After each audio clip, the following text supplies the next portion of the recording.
So dito tayo ngayon mga ka-highway sa Barangay San Roque. Inaantok talaga ako.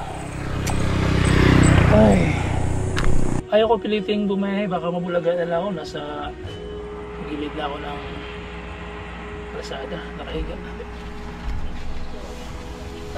Barangay San Roque, tinambak.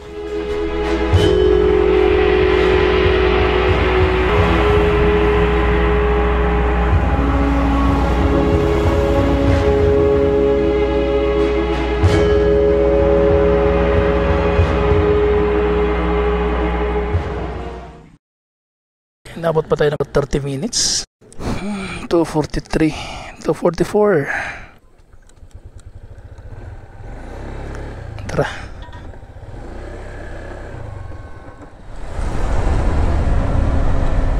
Pagkatapos ng 30 minutong pagkakaidlip ay nagpatuloy na ako sa aking biyahe na hindi ko talaga alam kung saan ako pupunta. Basta ang nasa isip ko, maghahanap ako ng bagong spot dito sa Tinambak kung saan doon ako gagawa ng bagong content.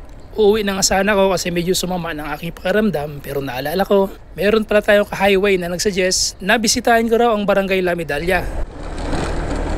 Marami daw doong magandang mga bulubundukin.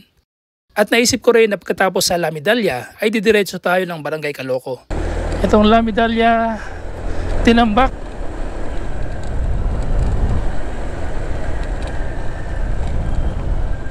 Nakikita natin mga ka-highway na itong Barangay La Medalla, mayroong mga daanan dito na papaakyat. So yun o, puro paahon yung mga daanan dito. Dito sa gilid ayun o, paahon na naman doon sa taas. Paahon yung mga ano dito no. Itong lugar na to, try natin explore nga tong barangay na to. Kasi may follower, may ka-highway tayo na sabi sa akin na pasyalan ko na itong La Medalla.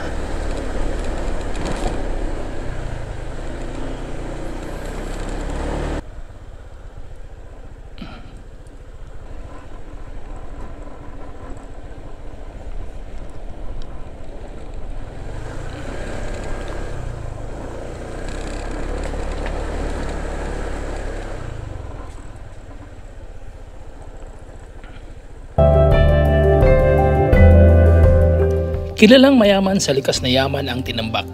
Mula sa produktong nakuha sa karagatan hanggang sa agrikultura, masasabi kong mapalad ang mga taga-Tinambak dahil sa malikas na yamang ito.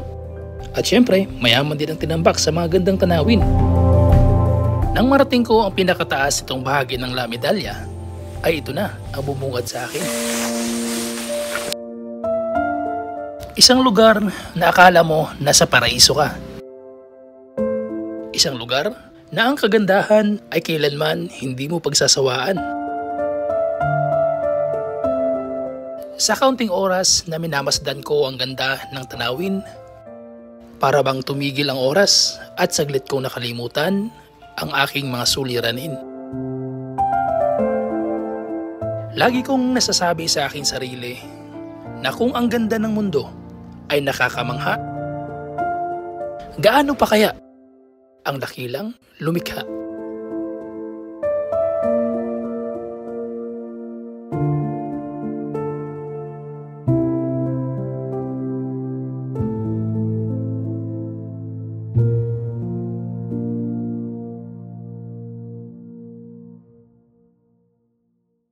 Ganda no? May ganun palang mga bundukin dito sa na makikita dito sa La Medalla. Ganda. So alas 4 na ng hapon mga ka-highway. So diretso pa tayo ng Calooco Beach ngayon. So madilim na. Paano kaya to? Sana kayanin pa ng oras ma-explore natin yung lugar. Wala anong oras na tayo umalis sa bahay? Mag-aalas 2 na. So kakanan na tayo dito mga ka-highway. Ito sa papasok sa Calooco Beach Resort. So nasa Calooco Elementary School, 1 kilometer lang. Okay, tara. First time kong pumasok dito sa Calooco. So first time natin pumasok dito.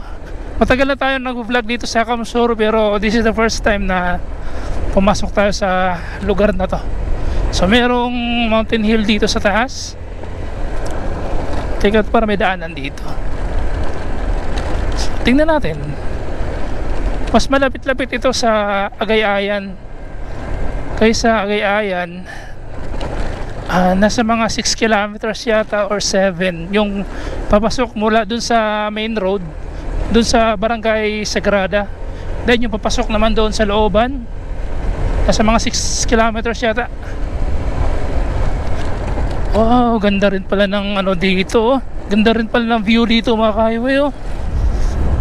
Wow, may mga mountain hills din dito. Wow, ganda. So kita natin yung beach doon. Kita natin yung beach doon.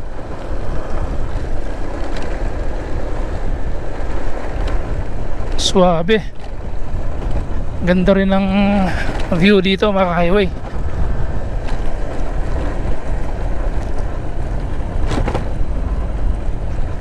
So didiretso ba tayo?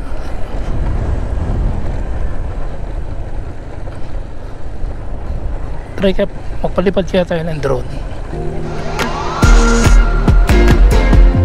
So ito na yung barangay Calooco.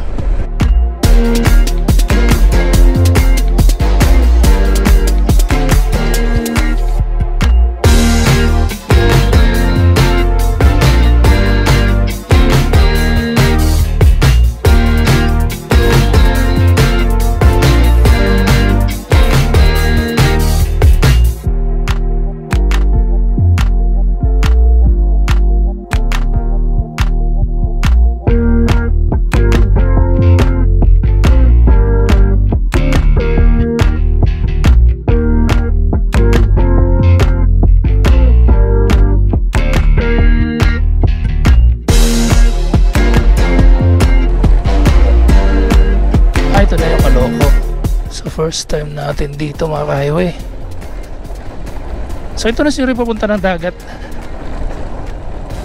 Mas okay yung daan dito, hindi malubak. Unlike dun sa papasok ng Agayayan, grabe, ang haba ng off-road doon. Excuse me.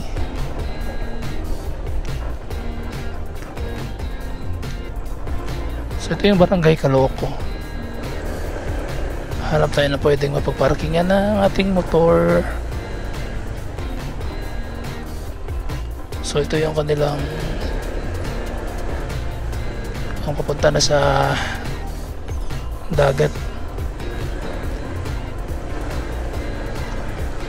Hanap tayo na pwedeng mapagparkingan dito. So Calooco Elementary School.